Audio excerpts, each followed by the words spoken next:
سلام، امیدوارم که حالتون خوب باشه. تو این ویدیو همونطور که میبینید میخوایم این کلاه خوشگل رو ببافیم که طرحش به این صورت هست. طرح زنبوری هم، لانه زنبوری هم بهش میگن بعضی وقتا، من شنیدم.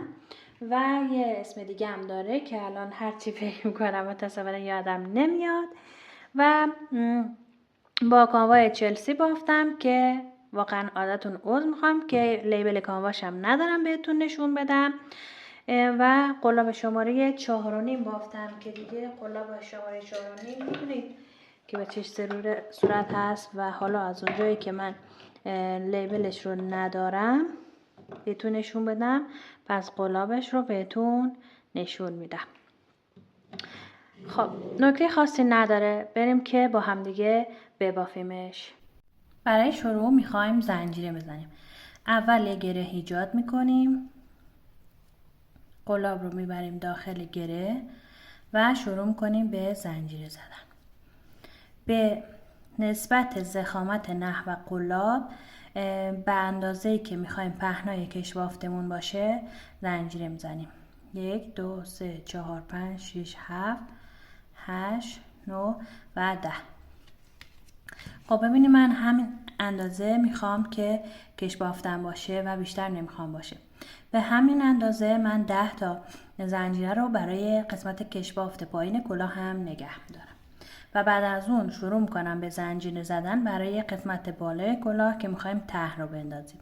و برای انداختن طرح کلاه باید تعداد پایه هامون مضربی از عدد 5 باشه. حالا من به اندازه قد کلاه هم زنجیره میزنم و دقت میکنم که باید زنجیره هام بر عدد 5 بخش پذیر باشه. خب من به اندازه قد کلاه هم که از پیشانی تا بالای سر میشه زنجیره زدم. 46 تا زنجیره زدم. حالا کار رو برمیگردونم این قسمت پشت و توی این حلقای پشتی از زنجیره دوم شروع به بافت میکنم و 10 تا زنجیره رو پایه کوتاه می بافم که برای قسمت کشبافت پایین کلاه نگه داشته بودم. ببینید قلاب میره داخل این حلقه پشتی، نخ میگیریم میاریم بیرون. 2 تا حلقه روی قلاب داریم که با هم یکی میکنیم که میشه بافت پایه کوتاه. 1 2 3 4 5 تا بافتم. 5 تا دیگه می بافم برای قسمت کشبافت کلاه. خب 10 تا پای کوتاه رو که به اندازه قد کشبافتم بافتم، حالا میخوام طرح کلاه رو دیگه اینجا پیاده کنیم. بعد از 10 تا پای کوتاه شروع میکنیم به بافت پایه شلال و 5 تا پایه شلال میزنیم. به این شکل قلاب میره داخل پایه، نخ میگیریم میاریم بیرون، از روی حلقه روی قلاب ردش میکنیم. به این میگن پایه شلال، پایه بست یا پایه وصل. 2 3 4 و 5. 5 تا شلال رو که بافتیم، حالا 5 تا پایه نیمه دوبل میبافیم. نخ دور قلاب میره داخل پایه، نخ میگیریم میاریم بیرون. 3 تا حلقه روی قلاب داریم که 3 تا رو با هم یکی میکنیم. به این میگن بافت پایه نیمه دوبل. حالا یکی رو بافتم، 4 تا دیگه باید ببافم که بشه 5 تا. پایه دوم، پایه سوم، پایه چهارم و پنجم. حالا همینو دیگه تکرار میکنیم تا این آخر. یعنی الان من باید اینجا 5 تا پایه شلال ببافم. 2 3 4 5. دوباره 5 تا پایه نیمه دوبل میبافم.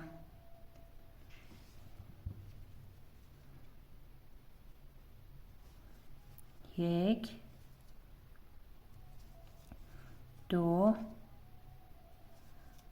3 4 5. ببینید به همین شکل اینو دیگه تا پایان رج تکرار میکنیم. 5 تا شلال، 5 تا نیمه دوبل، 5 تا شلال، 5 تا نیمه دوبل و اینجا دوباره 5 تا شلال تا برسم به آخرین زنجیره.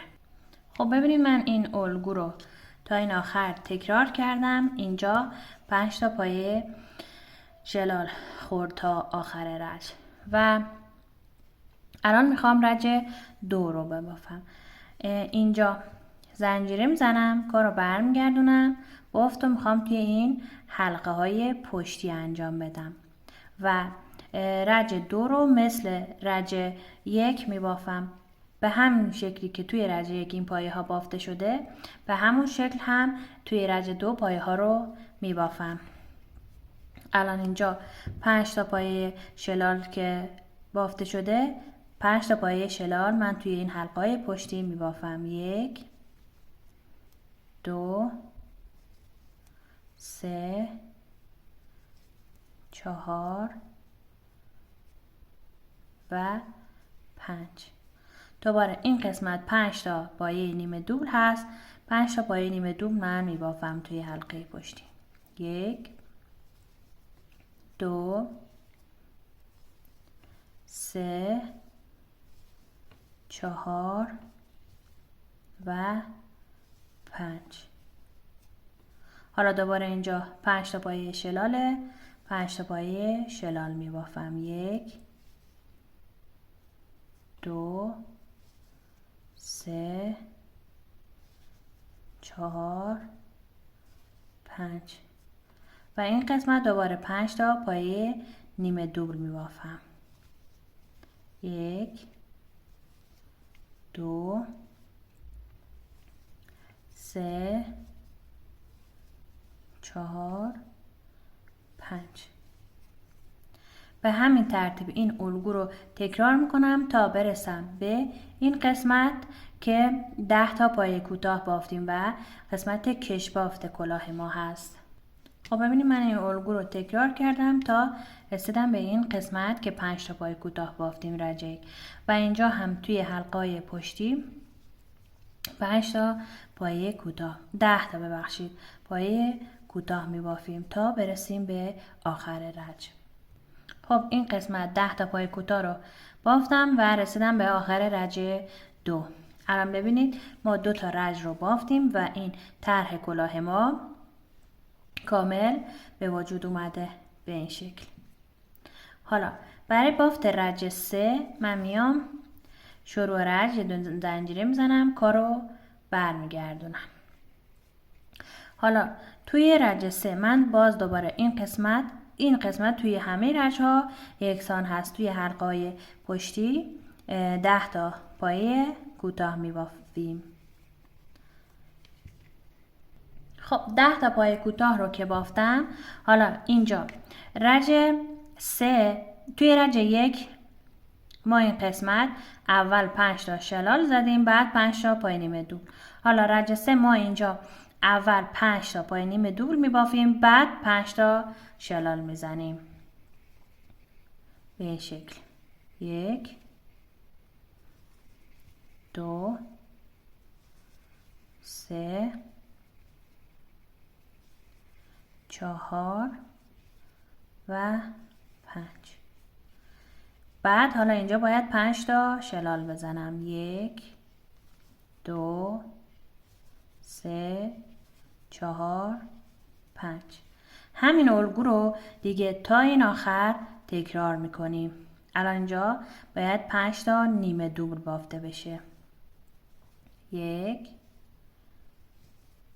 2 و دقت کنید که بافت هامون همیشه باید داخل این پایه پشتی باشه.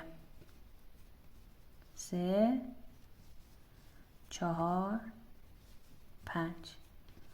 بعد دوباره این قسمت 5 تا شلال به این شکل. همین بافت رو دیگه تا این آخر تکرار میکنیم. خب من این الگو رو تا این آخر تکرار کردم. دقت کنید به همین شکلی که توی همه رج ها ما اینجا 5 تا پایه کوتاه داریم، اینجا هم باید آخر رج هم باید همیشه پایه شلال داشته باشیم.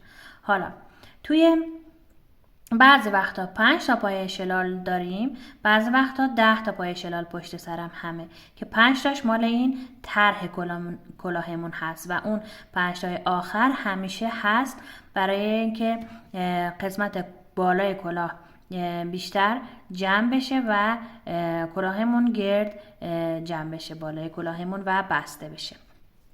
اینجا طبق الگویی که من داشتم تا اینجا 5 تا پایه نیمه دوبل که بافتم 5 تا پایه شلال زدم و این 5 تا پایه شلال آخر رج هم میزنم که با هم میشه 10 تا پایه شلال.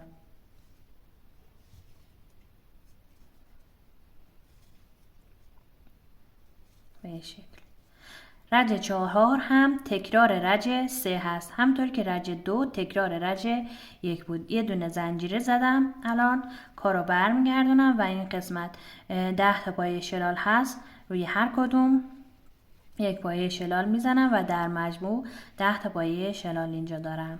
1 2 سعی کنید پایه های شلالتون رو شل ببافید که بعد که اینجا میخوایم روی گندمیاش بافت انجام بدین بافتتون راحت تر باشه. 3 4 5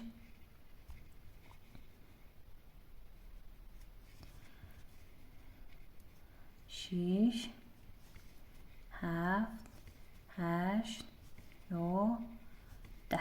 خب طبق الگوی رج 3 10 تا شلال اینجا زدیم. حالا اینجا 5 تا نیمه دوبل میبافیم. 1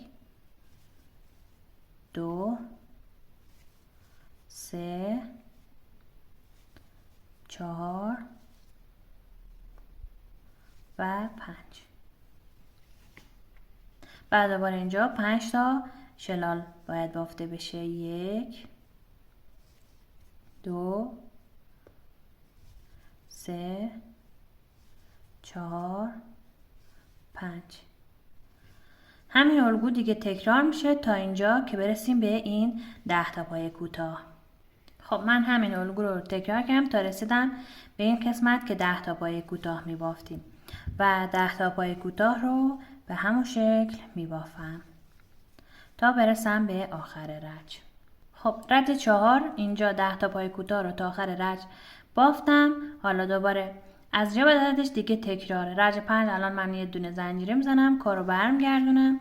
این قسمت توی حلقه‌های پشتی 10 تا پایه کوتاه میبافم و بعد حالا این 4 تا رج رو دیگه تکرار میکنیم. الان من باید مثل رج 1 ببافم این قسمت رو و اینجا 5 تا پایه شلال میبافم، بعد 5 تا نیمه دوبل، 5 تا شلال، 5 تا نیمه دوبل، 5 تا شلال، 5 تا نیمه دوبل و این آخر هم که گفتم همیشه 5 تا شلال رو داریم. بعضی وقتا 5 تا بهش اضافه میشه 10 تا و زنجیره میزنم. دوباره کار برمیگردونم به همون شکلی که رج 5 بافته شد رج 6 هم بافته میشه و اینجا 5 تا شلال رو میبافیم، بعد دوباره 5 تا نیمه دوبل، بعد 5 تا شلال، 5 تا نیمه دوبل، 5 تا شلال، 5 تا نیمه دوبل، 5 تا شلال.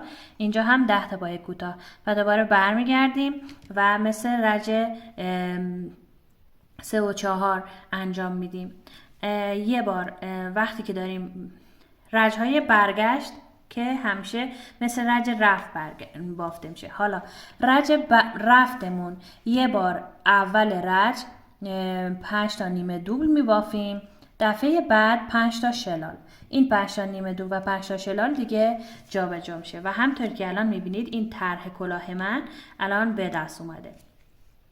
دیگه به همین ترتیبی که گفتم این الگو را که از رج 3 تا رج 4 از رج 1 تا رج 4 میبافیم انقدر تکرار میکنیم. این رج‌های رفت و برگشتی تکرار میشه که این بافتتون قد این بافت به اندازه دور تا دور سر بشه. وقتی که این بافت به اندازه دور تا دور سر شد بعد دو تا قسمت رو به هم وصل میکنیم و کامل کلاهمون تشکیل میشه. خب الان ببینید من این کلاه رو بافتم و اینجا الان ببینید قسمت بالای کلاه هست که ببینید جمع‌تر هست نسبت پایین کلاه و همین جایی هست که همیشه 5 تا پایه شلال رو داشتیم، بعضی وقتا هم 10 تا پایه شلال میشه. ببینید اینجا 5 تا 10 تا 5 تا 10 تا 5 تا 10 تا و دقت کنید که این قسمت میشه روی کلاهتون که ببینید طرح کلاه قشنگ زیبا معلومه و این قسمت میشه پشت کلاه که ببینید نامنظمه و طرح کلاه معلوم نیست. و اینجا هم همون 10 تا پای کوتاهی بود که میبافتیم برای قسمت کش بافت کلاهمون. حالا این دوتا قسمت رو میخوایم به هم وصل کنیم تا کلاهمون کامل بشه. و دقت کنید که من اینجا نخرم رو بردم مابین بافت پنهانش کردم. ببینید شروع بافت من اینجا بوده، نخ شروع بافتم. حالا اینجا نخ پایان بافت من این سمته. ببینید شروع بافت میشه این سمت، پایان بافت میشه این سمت، باید مقابل همدیگه باشه. حالا به طرف پشت کلاه این دوتا رو روی هم قرار میدیم و میخوایم دوتا قسمت رو به هم وصل کنیم. این قسمتی که شروع بافتمون هست، قلاب رو از زیر هر دوتا حلقه رد میکنم، این نخ رو میگیرم میارم این سمت و بعد یه دونه زنجیره میزنم. حالا این قسمتی که به سمت خودمون هست، قلاب رو از زیر هر دو تا حلقه رد کنم از پایه اول و این قسمتی که مقابل ما هست قلاب رو از حلقه پشتیش رد کنم و نخ میگیرم میارم بیرون، از روی حلقه روی قلاب ردش میکنم و به اصطلاح پایه شلال میزنم. یه لحظه من قلابم رو عوض کنم. خب قلابم اشتباهی بود و خیلی ریز بود. و همین ترتیب دیگه این دو تا قسمت باف رو با هم وصل میکنیم. اینجا از زیر هر دو تا حلقه رد میشه، این قسمت از حلقه پشتی نخ میگیریم و شلال میزنیم. دوباره هر دو تا حلقه پشتی و شلال، هر دو تا حلقه پشتی به این شکل. همین بافت رو دیگه به همین ترتیب تا این بالا که آخر بافتمون هست تکرار میکنید. دقت کنید که اینجا این سمت میشه پشت بافت کلاه ما، پس سعی کنید مواظب باشید که این قسمت پشت کلاهتون باشه که این دوتا رو به هم وصل کردین. بعد که اینو کامل به هم وصل کردین برش میگردونین به سمت روی کلاه. خب ببینید الان به همون ترتیبی که گفتم این دوتا قسمت کلاه رو به هم وصل کردم و در آخر اینجا یه دونه زنجیره میزنم، این نخ رو از روی حلقه رد میکنم. حالا یک کمی نخ رو بلندتر بچینین و میخواین ادامه قسمت بالای کلاهمون که این حفرش هنوز بازه با نخ و سوزن این قسمت رو جمع کنیم. خب سوزنم رو نخ کردم. حالا به این ترتیب این سوزن رو از ما بین پایه ها به این شکل رد میکنم و نخ رو میکشم تا کلاه هم جمع بشه. به این ترتیب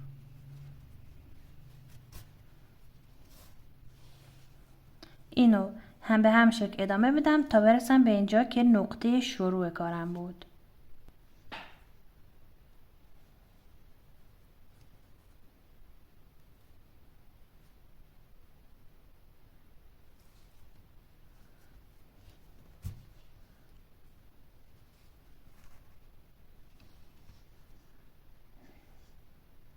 خب ببینید تا این آخر که نخو بردم محکم حالا میکشم، این بالای کلاه کامل بسته میشه. خب این اضافهش رو هم با گره میبندیم. من نخم کوتاه است و سوزن هی در میاد. خب ببینید اینجا میام از این سمت سوزن رو میبرم، از این سمت درش میارم و نخو از این حلقه رد کنم که به صورت گره میشه و محکم میکشمش. چند تا گره دیگه به هم ترتیب میزنم تا این کامل محکم بشه. خب چند تا گره که زدم اینجا کامل این محکم شد. دیگه کلاه ما آماده است و حالا اینو برم گردونیم بیاریم به سمت روی کلاه که ببینید به این شکل کامل بالاش بسته شده و به این شکل نرم و گرد جمع شده. خب اینم از انتهای کار. گفتم که از زاویه بالاتر بهتون نشون بدم که ببینید به چه شکل شده. خیلی طرح زیباییه و خیلی هم که همطوری که دیدید ساده است. ببینید اینجا هم اتصال کارمون هست که زیاد معلوم نیست و مثل جای دیگه بافتمون هست. امیدوارم که این آموزش هم دوست داشته باشید، ببافید و لذتشو ببرید. موفق باشید. خدا نگهدار.